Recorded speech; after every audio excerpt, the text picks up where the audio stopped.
Tu veux sécher, prendre du muscle ou juste garder la forme, alors arrête de faire les choses au hasard et écoute bien parce que dans 3 minutes, tu vas comprendre comment faire un déficit, un surplus, un maintien calorique et surtout comment ne jamais te louper. Mais avant que je t'explique tout ça, n'hésite pas à t'abonner, à lâcher un like, ça me fait énormément plaisir et pour toi, c'est complètement gratuit et en plus, tu auras le droit à des vidéos full valeur comme celle-ci qui vont t'expliquer énormément de choses, que ce soit sur la vie, sur la musculation ou sur le dev perso. Bon, maintenant que tu t'es abonné et que tout est fait, on va passer sur l'ordinateur pour le sujet principal de cette vidéo. Donc c'est parti, surplus, déficit, maintien. Dans 5 minutes, tu vas comprendre comment fonctionne le surplus, le déficit, le maintien et surtout quand, comment les utiliser pour ne plus jamais te planter. Vous allez voir, c'est très très simple. Commençons avec le surplus calorique. Comment prendre du muscle rapidement. Ce que tu veux, c'est construire. Pour construire, il te faut des briques. Et les briques, dans notre cas, c'est quoi? C'est des calories. Donc, le surplus, c'est consommer plus de calories que ce que tu n'en dépenses. L'objectif, c'est la croissance musculaire et la prise de poids contrôlée. Quand je dis prise de poids contrôlée, ce que j'entends par là, c'est qu'on ne va pas venir chercher à prendre énormément de poids, à devenir fat, à devenir très gros. On ne va pas faire une dirty bulk, on va venir chercher la croissance musculaire, donc prendre du muscle rapidement. Et pour ça, forcément, il va falloir prendre du poids. Mais toujours avec une prise de masse contrôlée parce que nous, l'objectif, rappelons-le, c'est de toujours être propre, de toujours avoir un physique qui est, on va dire, esthétique et clean. C'est pas une excuse. Attention, c'est surtout pas une excuse pour manger n'importe quoi. Donc on va toujours favoriser la qualité à la quantité. On va pas faire une prise de masse McDonald's à coup de Whopper et de Big Mac. Non, on va venir manger des aliments qui sont bruts, qui sont pleins de nutriments, qui sont pleins de vie et pas des trucs ultra transformés. Ça paraît logique pour la plupart d'entre nous, mais il y a des gens pour qui prise de masse, du moins surplus calorique, est égal à McDonald's et fast-food. Bah non. On respecte notre corps, on ne fait pas de choses comme ça. Donc, exemple, tu dépenses 2300 calories par jour. Pour savoir combien vous dépensez, allez en ligne, il y a plein de calculateurs qui sont très très bons, vous allez voir. C'est très simple, vous allez calculer votre BMR et ça va tout vous donner. Donc, calculateur BMR en ligne, vous allez voir. Tu dépenses 2300 calories par jour, tu en consommes 2500. Eh bien, bravo à toi parce que tu es en surplus de 200 calories. Voilà, donc à partir de maintenant, tu es en surplus calorique. Moi, ce que je conseille, c'est un surplus modéré, entre 200 à 300 calories en plus par jour. Pourquoi pas plus? Parce que au-dessus, beaucoup de personnes vont avoir tendance à stocker du gras. Si c'est mal géré, vous allez avoir tendance à stocker du gras et ça va être compliqué après, il va falloir le perdre, ça doit être chiant. Par contre, pour les personnes qui veulent prendre plus rapidement, ce que je vous conseille, c'est de monter, si vous le voulez, à plus 500. Voilà, moi je suis déjà monté à plus 500 calories par jour. Ça se fait, faut que ça se gère, faut que ça soit bien fait, mais ça se fait. Donc plus 500 pour ceux qui veulent. Et bien sûr, trop peu, vous allez avoir de la stagnation. Donc c'est absolument pas ce qu'on cherche en surplus calorique. Donc attention à bien être au moins au-dessus des 200 parce qu'en dessous ça va être trop peu pour la plupart des gens. Quand je dis monter à plus 500 calories par jour, attention, il y a une nuance. Si vous dépensez plus, on est bien d'accord que vous pouvez encore augmenter. C'est-à-dire que cette fois-ci, si vous dépensez 3000 calories par jour, si vous en dépensez 3000, vous pouvez monter à 3500. Hein. On est bien d'accord. Parce qu'il y en a qui vont pouvoir me dire comment ça se fait qu'il y a certaines personnes qui sont en surplus calorique à 4000, 4500 calories et qui sont encore assez clean. Pourquoi? Parce que leurs dépenses, elles augmentent. Ils font, je sais pas, ils font 10, 20, 30 000 steps par jour, 30 000 pas par jour en français. Et donc forcément, vous allez manger beaucoup plus. Ou ils font un métier qui demande énormément d'énergie, donc ils mangent beaucoup plus. Donc toujours bien prendre le rapport entre ce que vous dépensez et ce que vous consommez. Hein.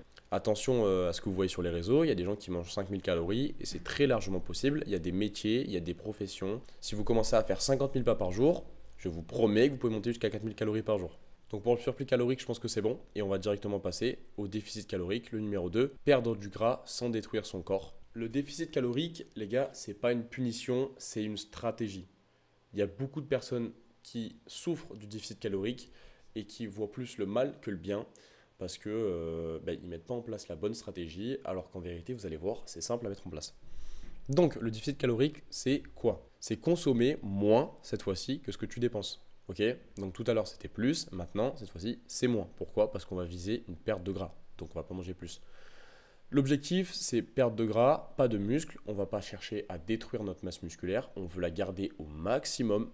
Forcément, plus vous allez sécher rapidement, plus vous allez sécher hardcore, plus ça va être compliqué mais c'est possible. Le risque du déficit, c'est quoi? C'est l'épuisement, la rétention d'eau et le catabolisme. Donc pour l'épuisement, vous allez avoir moins de perf, vous allez être épuisé tout au long de la journée, vous allez avoir du mal à vous concentrer, bref, plein de mauvaises choses. La rétention d'eau, bon, vous savez ce que c'est le fait d'avoir un peu d'eau partout dans le corps et beaucoup moins de définition. Et le catabolisme, c'est le fait, très vulgairement, que vos muscles s'autoconsument et donc se mangent tout seuls parce qu'ils sont en manque de nutriments. Et c'est comme ça qu'on perd de la masse musculaire, c'est surtout pas ce qu'on veut. Donc tout ça, on l'évite et on l'évite. Donc le déficit, il doit être contrôlé. Exemple, cette fois-ci, si tu consommes 2100 calories par jour, tu en dépenses 2500. Cette fois-ci, tu es en déficit de 400 calories. Sachant que, attention, 400 calories, pour moi, c'est déjà pas mal. Je trouve que vous pouvez tourner très facilement entre 200 et 300 calories et voir ce que ça donne. Donc moi, ce que je vous conseille, c'est de commencer comme ça, entre 200 et 300 calories, de voir ce que ça donne dans le miroir et sur la balance, et d'ensuite ajuster.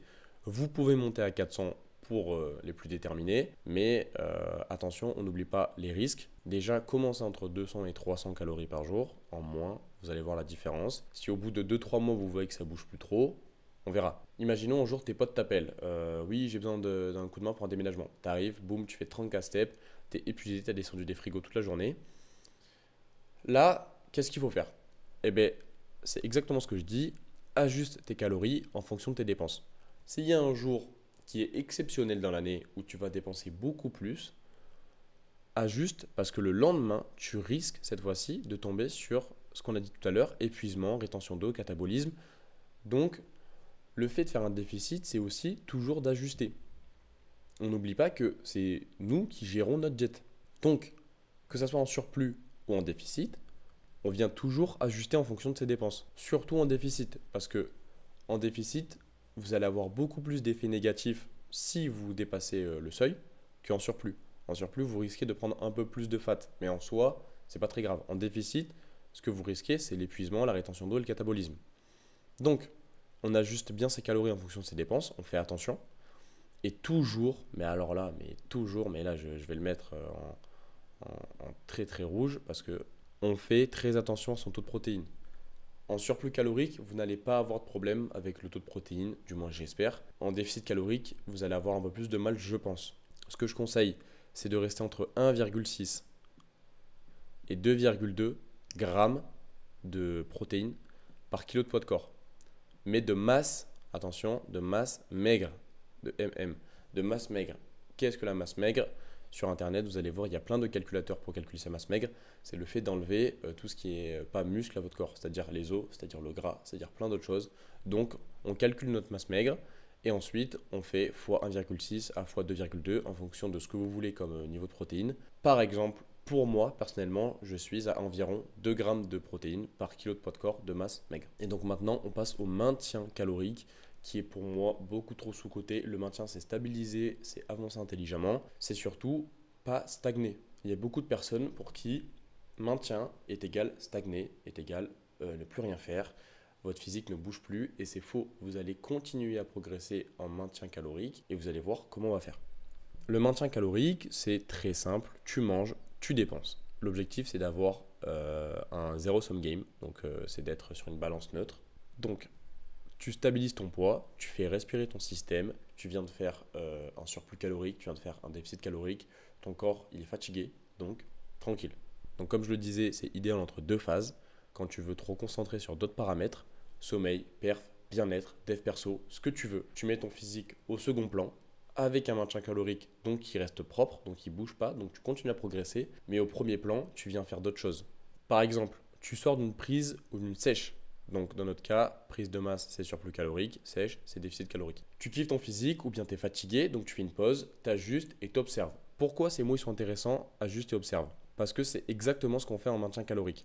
Ajuster et observer. On va passer notre temps à observer notre physique, que ce soit dans le miroir ou sur la balance, pour voir comment il évolue.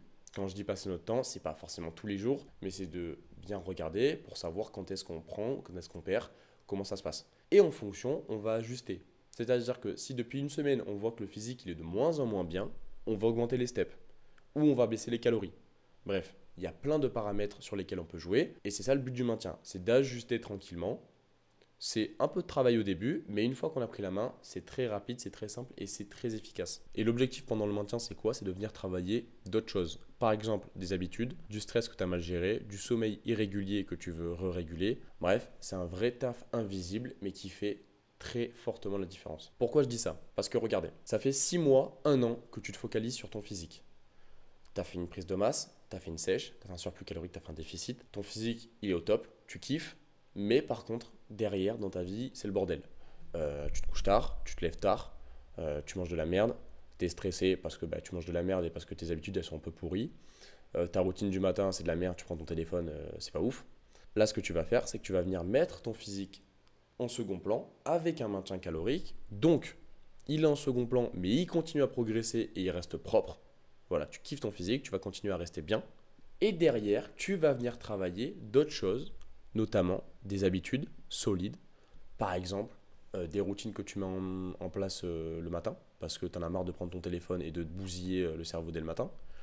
Tu viens gérer ton stress parce que tu as du mal à bien gérer et tu es très stressé et donc ça se ressent sur tes émotions, sur ta vie en général. Ou bien ton sommeil il est complètement pourri, tu te couches à 3h du mat, tu te lèves à 11h, c'est de la merde. Et donc tu viens récupérer un bon cycle, tu te cales sur ton cycle circadien et tu fais des belles horaires, 22h, 7h, 23h, 8h, enfin bref, ce que tu veux, mais tu fais des belles horaires de sommeil. Entre 7 à 9 heures le sommeil, toujours les gars. Toujours pensez à dormir entre 7 et 9 heures et sur des heures qui sont fixées, qui sont calées. Toujours les mêmes. Pourquoi c'est important? Parce que ce genre de taf, ça va énormément faire la différence dans le sens où une fois que vous avez votre physique, si vous venez derrière consolider avec des belles habitudes de vie, ça va en fait embellir la chose et ça va vous propulser sur une autre planète. C'est-à-dire que, parce qu'en fait la meilleure façon d'avoir un bête de physique, c'est d'avoir une bête de vie. Donc une fois que tu vas avoir un bête de physique, ou une fois que tu as une bête de vie, tu vas venir complémenter avec l'autre. Ok? C'est-à-dire que tu as un bête de physique, mais tu as une vie qui est mid, tu vas venir inverser et avoir un bête de physique et une bête de vie. C'est-à-dire que ton physique qui était au premier plan, vu qu'il est devenu incroyable, tu le mets en second plan et tu remets ta vie en premier plan. Et une fois que tu auras une bête de physique et une bête de vie, et bien là, en fait, tu vas voir que tu vas progresser beaucoup plus vite et beaucoup plus facilement. L'objectif, c'est toujours de progresser, mais dans tous les domaines. Parce que la musculation, c'est très bien. C'est très bien de progresser physiquement, mais il n'y a pas que ça. Donc le maintien, c'est ça. Et c'est pour ça que pour moi, c'est beaucoup trop sous-coté, parce que ça te permet de travailler sur d'autres axes de la vie qui sont hyper importants. Donc pour résumer, ton maintien, il va te servir à garder ton physique, ta condition actuelle. Tu viens de faire un déficit ou un surplus. Tu es fatigué mais tu kiffes ton physique, fais un maintien. Tu veux faire d'autres choses de ta vie, tu veux bosser sur d'autres projets, sur d'autres aspects de ta vie, fais un maintien et tu vas avoir beaucoup plus de temps libre et tu vas garder ton physique et tu vas continuer à progresser. Le déficit, c'est vraiment si tu veux perdre du gras, donc tu sors d'un surplus ou tu es gros de base et tu vas vouloir perdre du poids, donc tu vas faire un déficit calorique, ça c'est obligatoire. Ou imaginons, tu es en maintien calorique, et tu as envie de bouger ton physique, tu as envie d'être découpé. Et bien là, tu passes de maintien à déficit. C'est les deux seules options. Et ensuite, pour finir, le surplus calorique. Bon, et bien là, pareil, tu es en maintien, tu es en déficit, tu es comme tu veux, ou même tu es skinny de base. Tu veux prendre du poids. L'objectif, c'est quoi? C'est de construire du muscle rapidement. Voilà, le surplus, c'est pour les gens qui veulent construire du muscle rapidement. Et ayez bien cette notion de rapidité parce que dans le maintien, tu vas construire du muscle.